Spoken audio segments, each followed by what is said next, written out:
representative that the Federal Trade Commission should investigate the publication of the video game Grand Theft Auto. If you get started playing, for example, violent video games, you can more are likely to copycat the behaviors in the game.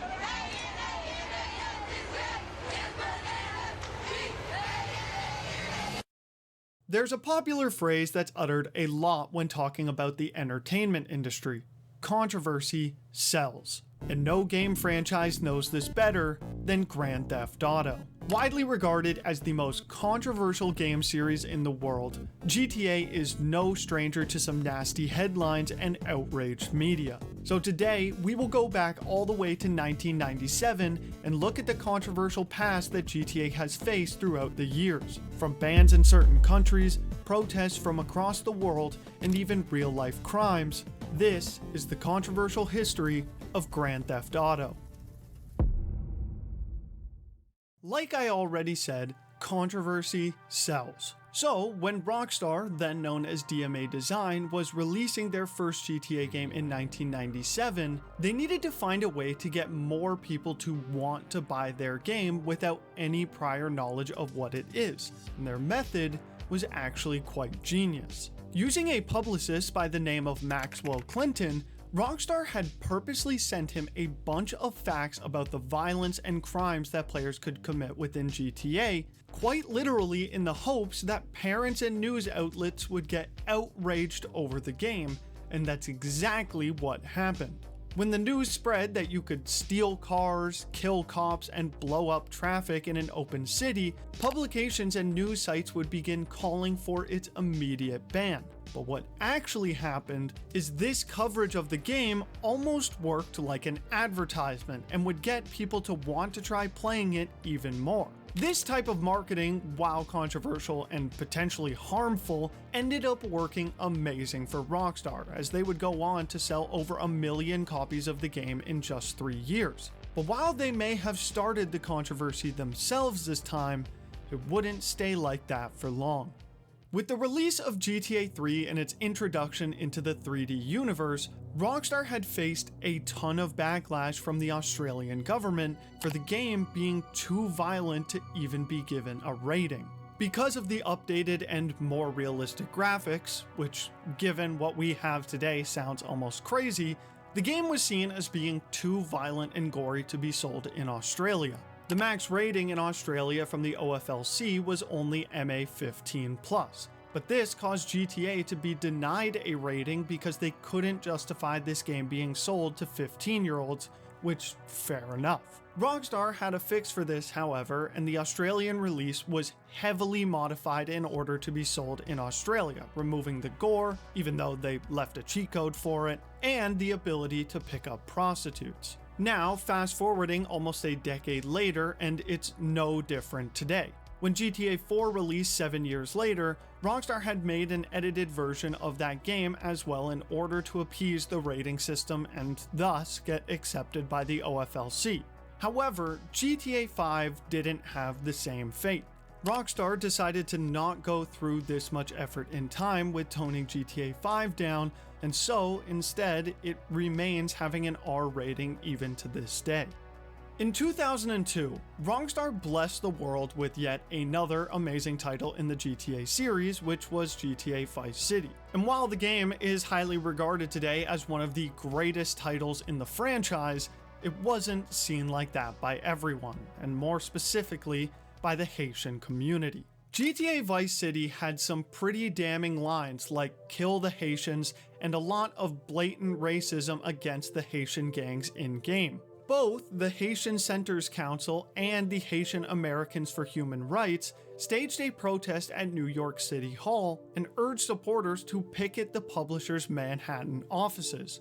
This had caused a lot of backlash for Rockstar, and they even released a statement saying, "We empathize with the concerns of the Haitian community, and we are giving serious consideration to them. There was no intention to offend any ethnic group, and we take these claims very seriously." Rockstar would later go on to remove any instance of the word Haitian from Vice City, and even to this day, the definitive edition of Vice City is the Haitian-friendly version.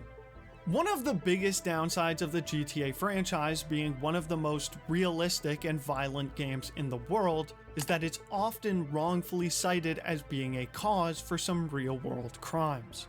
In 2003, two teenagers had fatally shot a motorist driving down the road, and when pulled in for questioning, they cited GTA as the inspiration for their killing. Then there's Devin Moore, who fatally shot 3 cops in Alabama after playing GTA Vice City, stating life is like a video game. Enraged by this case in particular, we would meet a former American attorney named Jack Thompson. Jack Thompson would then go on to file a lawsuit asking for $246 million in damages towards Take-Two, Sony, and Walmart after the event of Devin Moore's killings. He claimed that the companies in questions knew or should have known that the game in question would cause copycat violence. And unfortunately for Rockstar, after the fatality of another police officer by an 18-year-old, Thompson once again raised the possibility that there was a connection of the killing between it and Grand Theft Auto. But just like every other case beforehand, investigators had found no evidence that video games were involved, and to this day, there has been no actual evidence to suggest that video games cause violence. Thompson continued this ongoing hatred towards the series all the way up until GTA 4's release, when instead, Take-Two would flip the switch and instead sue Thompson for trying to stop the sale of Grand Theft Auto 4, claiming that him trying to do so infringed on their First Amendment rights. And, as a cheeky little bonus on Rockstar's end, they decided to allegedly get back at Jack Thompson in a hilarious way. In the GTA 4 mission Final Interview, Nico is ordered to kill a lawyer, who after being confronted shouts, "Guns don't kill people, video games do," which is now a famous quote from Jack Thompson himself. After finding out about this, Thompson threatened to do everything in his power to get the game taken down if this mission wasn't removed. But despite his motivation, the mission never got taken out, and is still playable to this day. Jack Thompson had become somewhat of a meme in the GTA community after what happened with the GTA Vice City suits, so it was kind of an added bonus that he would later be disbarred from being a lawyer, and on top of that, the GTA franchise went on to become one of the biggest game franchises in the world 5 years later. In fact, there's actually an entire movie called The Game Changer starring Daniel Radcliffe that details all the controversy between Jack Thompson and Rockstar Games, and I highly recommend giving it a watch if you love the games. But on top of the whole Jack Thompson situation, the movie also details a well-known controversy the company would face shortly after GTA San Andreas' release. This is probably the most well-known and infamous controversy that GTA has ever faced, and could probably need an entire video of its own. But since many people like MMI have already covered this before, I will give you a brief version for now. In 2005 and the release of GTA San Andreas, a mod was released called the Hot Coffee mod, which allowed players to gain access to cut content from the game, where CJ and his girlfriend could get it on. Now, I said this was cut content, but that isn't entirely true. A better term would actually be hidden content. You see, Rockstar knew that this content may get them an adult-only rating, which would drastically hurt sales. But fearing that deleting the code so late into the development cycle could hurt a lot of the other game, they decided to simply make it inaccessible. This seemed like a good enough fix at the time, until a modder named Patrick W. had discovered these files and released them in a mod which re-enabled it for everyone.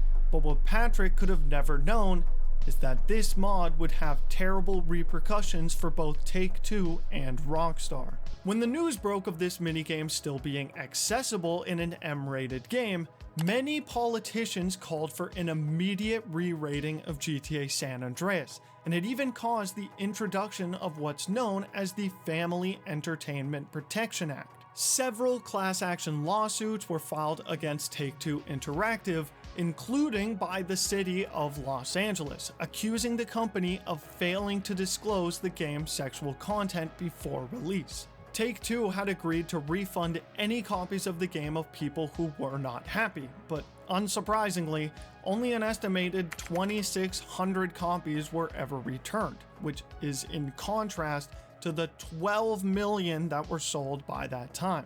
And after all of the lawsuits had been settled, Rockstar went ahead and finally removed the files from future versions sold of GTA San Andreas and was able to get the game to keep its M rating for mature. We all know what MADD is, M-A-D-D, otherwise known as Mothers Against Drunk Driving. And while I agree with their message, sometimes they take it a bit too far. In 2008, in the release of GTA 4, MADD initiated a protest about being able to drive while under the influence and its quote-unquote glorification of drunk driving. They had stated, "Drunk driving is not a game, and it's not a joke. Drunk driving is a choice, a violent crime, and it is also 100% preventable." Because of the so-called glorification of drunk driving in GTA 4, MADD was attempting to get the ESRB to give GTA 4 an adult-only rating, as well as pushing for Take-Two to just stop distributing the game entirely. The thing that many players and even Rockstar were quick to point out is that you're not only heavily hindered in your ability to drive while drunk in GTA 4, somewhat sending a positive message, but it is also something you are never forced to do. And it is definitely not at all a main aspect of the game like MADD implies. Rockstar actually decided to clap back at MADD and said, "We have a great deal of respect for MADD's mission, but we believe the mature audience of Grand Theft Auto 4 is more than sophisticated enough to understand the game's content. For the same reason that you can't judge an entire film or television program by a single scene, you can't judge GTA 4 by a small aspect of the game." And as many of you can guess at this point, the backlash from MADD about a simple feature in the game would do very little to hurt GTA 4's sales, still going on to be one of the most sold GTA games at the time. Now, when I think of controversial missions in video games, two specific missions come to mind: No Russian from Modern Warfare 2, and By the Book from GTA 5.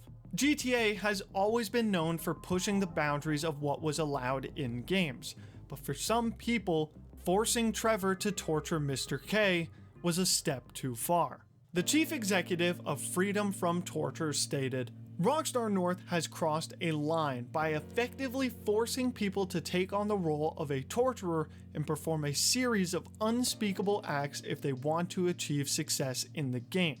Torture is a reality, not a game, and glamorizing it in popular culture undoes the work of organizations like Freedom from Torture and survivor activists who campaign against it."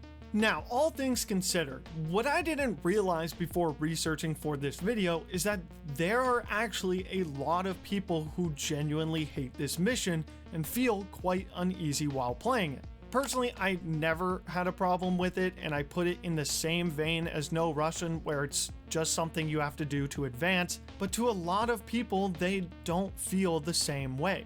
By the Book would be bombarded with hate from players and publications calling it unnecessary and too far. However, Rockstar didn't waver about it at all, and wouldn't even budge on adding a way for people to skip the mission entirely. Once again, this mission wouldn't do much to hurt the overall sales of the game, and to this day, there is no actual way of skipping the mission if you don't like it other than failing 3 times. And given the success and the universal praise the game got after its release, it's fair to say that Rockstar won't feel any ways about pushing the boundaries like this again in the future. Thank you guys so much for watching. I hope you all enjoyed. And if you like other videos going into Rockstar's history, you should check out this one about the rarest collectibles they've ever released. Also, consider liking, subscribing, and I'll see y'all in the next one. Peace.